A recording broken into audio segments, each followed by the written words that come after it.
Assalamualaikum warahmatullahi wabarakatuh. Waalaikumsalam warahmatullahi wabarakatuh. Kami dari kelompok 6 akan membahas mengenai ekologi sebagai dasar ilmu pengetahuan lingkungan. Adapun anggota kelompok kami, yang pertama ada Astri Oktaviana dengan NIM 001, yang kedua ada Asra Azhari dengan NIM 014, yang ketiga ada Brian Diva Kartika Sari dengan NIM 013, dan yang terakhir ada Nadila Dwi Marsyanda dengan NIM 034. Baik, yang pertama kita akan bahas mengenai pengertian ekologi. Ekologi berasal dari bahasa Yunani atau oikos, yaitu rumah tangga, dan juga logos atau ilmu. Menurut Arnas tahun 1860, ekologi merupakan ilmu yang mempelajari tentang makhluk hidup dalam rumahnya atau rumah tangga makhluk hidup. Jadi, ekologi dapat diartikan sebagai ilmu yang mempelajari hubungan timbal balik antara makhluk hidup dengan lingkungannya. Next. Ruang lingkup kajian ekologi. Kajian mengenai ekologi tidak terlepas dari kajian mengenai sistem makhluk hidup atau biosistem. Biosistem tersusun atas komponen biotik dan komponen abiotik. Setiap komponen biotik membutuhkan semua komponen abiotik yang meliputi materi, energi, ruang, waktu, dan keanekaan untuk membentuk biosistem secara utuh. Ekosistem dan lingkungan hidup. Kumpulan organisme hidup dan benda mati tersebut yang berada bersama-sama pada suatu tempat, saling mempengaruhi satu dengan lainnya, membentuk suatu kesatuan sistem yang disebut sebagai sistem ekologi atau ekologi sistem atau ekosistem. Istilah ekosistem ini pertama kali dikemukakan oleh Tisley 1935. Ia menyebutkan bahwa ekosistem merupakan sistem hubungan timbal balik antara komponen biotik atau komunitas dan populasi dengan komponen abiotiknya. Oleh karena itu, ekosistem seringkali disebut sebagai satuan fungsional dasar di dalam ekologi. Lanjut. Macam-macam ekosistem. Sehubungan dengan tidaknya campur tangan manusia di dalam ekosistem, dikenal dua macam ekosistem, yaitu ekosistem alami yang belum terjamah oleh manusia dan ekosistem binaan yang ada karena adanya campur tangan manusia. Pulau yang tidak dihuni oleh manusia karena tidak layak dihuni atau tidak boleh dihuni karena dilindungi oleh undang-undang merupakan contoh ekosistem alami. Demikian pula hutan belantara dan sungai-sungai. Selain itu, akuarium atau kolam ikan juga merupakan suatu contoh ekosistem binaan. Selanjutnya ada komponen ekosistem. Secara umum, ekosistem terdiri dari komponen-komponen penyusunan yang bersifat hidup atau biotik dan tak hidup atau abiotik yang saling berhubungan satu sama lain. Komponen abiotik meliputi semua faktor yang bersifat tidak hidup seperti cahaya, tanah, air, dan udara. Komponen biotik suatu ekosistem terdiri atas hewan, tumbuhan, serta mikroorganisme. Ekosistem disebut lestari apabila siklus materi-materi yang berada di dalamnya dapat berjalan dengan baik. Hilangnya satu atau lebih komponen yang terlibat dalam berlangsungnya siklus materi disebut juga siklus biogeokimia, terdiri dari siklus nitrogen, siklus karbon, siklus oksigen, siklus fosfor, siklus sulfur atau belerang. Ruang lingkup ekologi. Yang pertama ada populasi. Populasi adalah kelompok individu-individu yang memiliki kesamaan genetik dan berada bersama-sama dalam tempat dan waktu yang sama. Yang kedua ada alelopati, merupakan interaksi antar populasi bila populasi yang satu menghasilkan zat yang dapat menghalangi tumbuhnya populasi lain. Yang ketiga ada ada kompetisi, merupakan interaksi antar populasi. Bila antar populasi terdapat kepentingan yang sama, sehingga terjadi persaingan untuk mendapatkan apa yang diperlukan. Yang keempat, komunitas.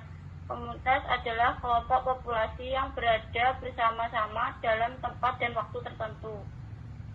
Baik, selanjutnya ada interaksi antar organisme. Semua makhluk hidup selalu bergantung kepada makhluk hidup yang lain.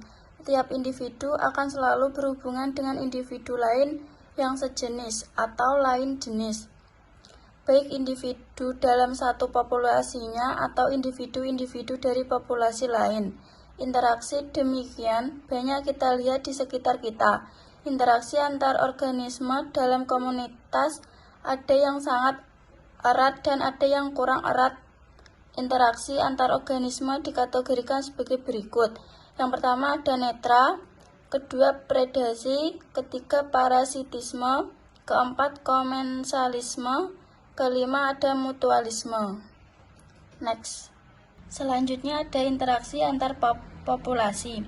Antara populasi yang satu dengan populasi lain selalu terjadi interaksi secara langsung atau tidak langsung dalam komunitasnya. Contohnya jamur Penicillium sp dapat menghasilkan antibiotika yang dapat menghambat pertumbuhan bakteri tertentu. Selanjutnya interaksi antar komunitas. Komunitas adalah kumpulan populasi yang berbeda di suatu daerah yang sama dan saling berinteraksi. Contoh komunitasnya misalnya komunitas sawah dan sungai. Komunitas sawah disusun oleh bermacam-macam organisme, misalnya padi, belalang, burung, ular, dan gulma. Selanjutnya ada interaksi antar komponen biotik dan abiotik. Interaksi antara komponen biotik dengan abiotik membentuk ekosistem. Hubungan antara organisme dengan lingkungannya menyebabkan terjadinya aliran energi dalam sistem itu. Selain aliran energi, di dalam ekosistem terdapat juga struktur atau tingkat trofik, keanekaragaman biotik, serta siklus materi. Next. Selanjutnya, hubungan ekologi dengan ilmu-ilmu lainnya.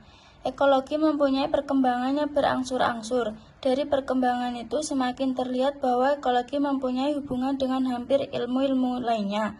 Guna memahami ruang lingkup dan sangkut pautnya ekologi, persoalannya harus dipandang dalam hubungannya dengan ilmu-ilmu lain. Untuk mengerti hubungan antara organisme dan lingkungan, semua bidang ilmu yang menerangkan tentang komponen-komponen makhluk hidup dan lingkungan itu sangat diperlukan.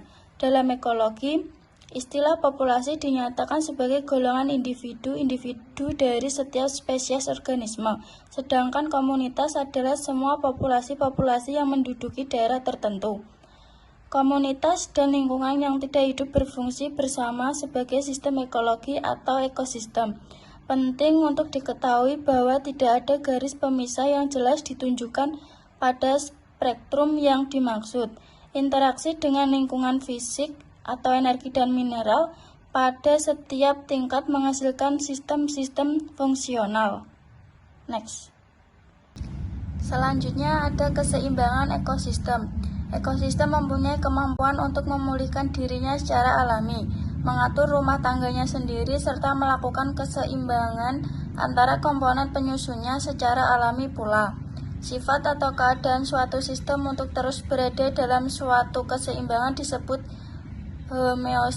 homeostatis.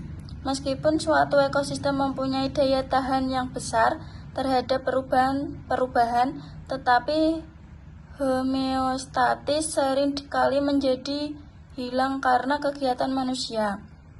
Sungai yang dikotori oleh bahan pencemar dapat menjernihkan kembali airnya secara alami.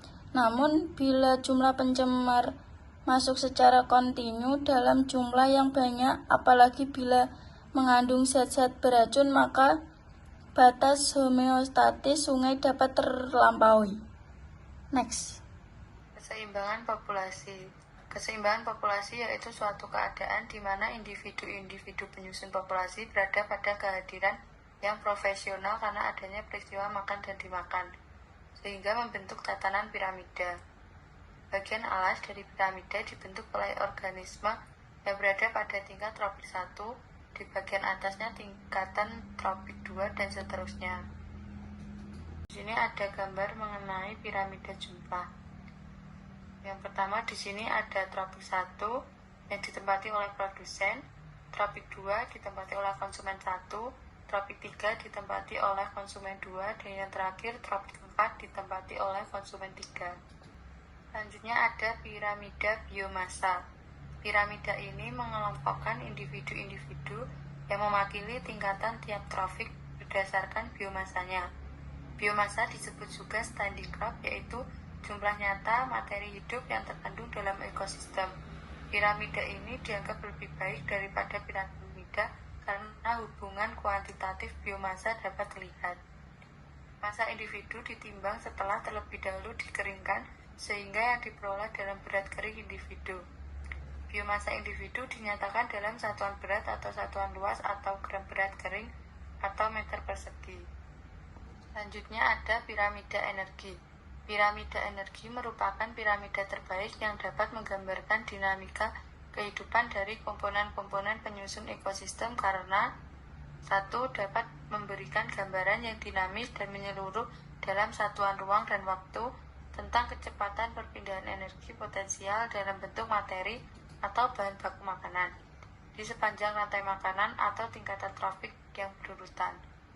Yang kedua, ada bentuk piramida tidak dapat dipengaruhi oleh variasi dalam ukuran maupun laju metabolisme individu-individu yang berada pada setiap tingkatan tropik. Oleh karena itu, apabila semua sumber energi diperhitungkan, maka untuk piramida energi tidak pernah terbalik karena sesuai dengan hukum termodinamika 2.